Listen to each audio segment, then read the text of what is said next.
Hello. Sorry about my bad haircut. I just got out of the shower. Yeah, so basically, uh, yeah, about the Christmas vlog, it might come out soon, and if it doesn't, I decided that a 3 minute long video that would only get 10 views because it was very seasonal would not be super good. So yes, very sorry I haven't uploaded any while, didn't have any ideas, but since I decided to no longer but since I got an idea, I'm going to review my amplifier, the Vox Pathfinder 10, and it hasn't been a year since I bought it, but I bought it back in April, which for my birthday. So yes, um, should be what's the word? It should be yeah, should be trustworthy enough to play it. As I said in my last gear review video, I find when reviewing gear to play it on every imaginable setting to be very boring and yeah, but just very boring and repetitive. So yes, I'm just gonna jam around a bit and yes, and then I'm gonna have a photo of my favorite settings on the over there, and yeah, it should be good.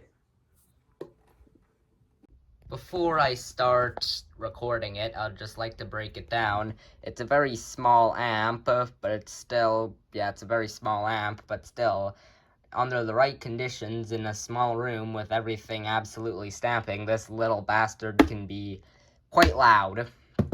So yes, the controls for you non-musicians out there, gain is basically how distorted it is, volume is just how loud it is. When playing clean, this could be quite quiet, so I have it at 10. Bass is how low it is, treble is how high it is.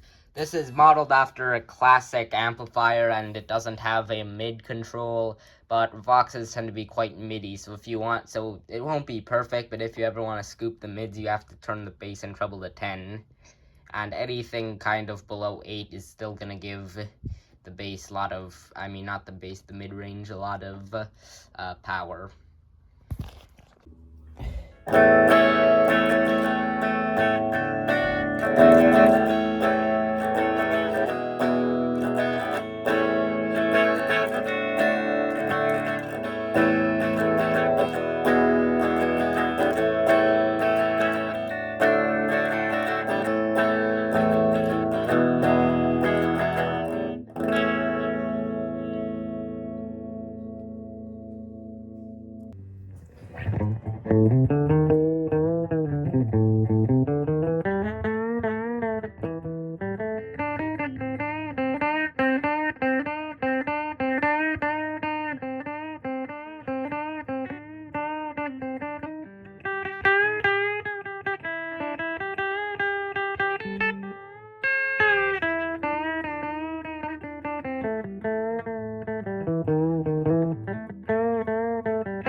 Closing thoughts on this video. I quite like the Vox Pathfinder. It is a loud enough amp. It has that classic Vox look, but very shrunken down, thus making it look quite cute. The only thing that looks cuter than that is Oliver's cat, which I will flash a photo of.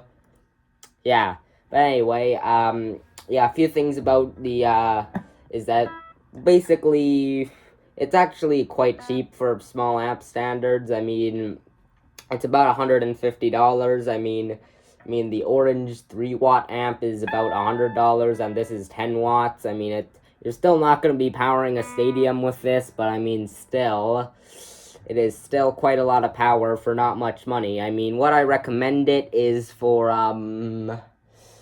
yeah, I kind of recommend it for, basically, if you're a clean player, if you like blues, rockabilly, country, I recommend the Vox. I mean, oh yes, yeah, British Invasion as well. I mean, for jazz it might work, but I wouldn't necessarily say it's a jazz amp, as it is quite bright sounding, or maybe that's just, I don't know. But anyway, yeah, it's also decent for rock as well. I mean, it's not my favorite sound in the world, but I mean, it's still doable for rock.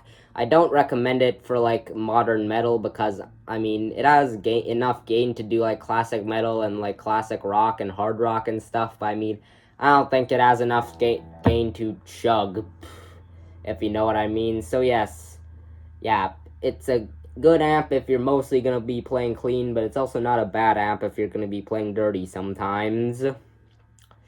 Yeah, that's what I think. What do you think? You know, I've owned it for about 8 months now, so yes, I feel like I'm trustworthy, so yes. Few things about this amp and its correlation to the Red Cliffs. It was used from Do the Scrambled Egg in the Morning Sun to, well, till this day. During Modern Life is Rubbish, most of the songs were recorded on an Orange Crush 20, and I also recorded Electrical Death on an Orange Crush 22.